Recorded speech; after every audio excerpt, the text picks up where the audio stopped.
Ganito pala ang tamang paraan ng pagtiklop ng damit maayos at hindi madaling magulo. 1. Pagtiklop ng short sleeves.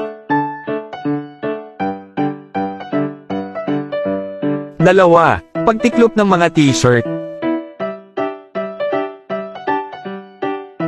3. Paraan ng pagtiklop ng sweater.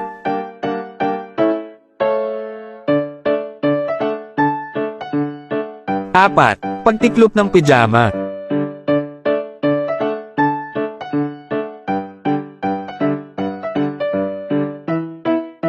5. Paraan ng pagtiklop ng dress.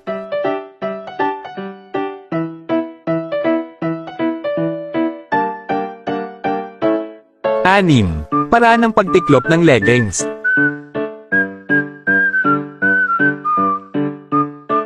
7. Paraan ng pagtiklop ng maong.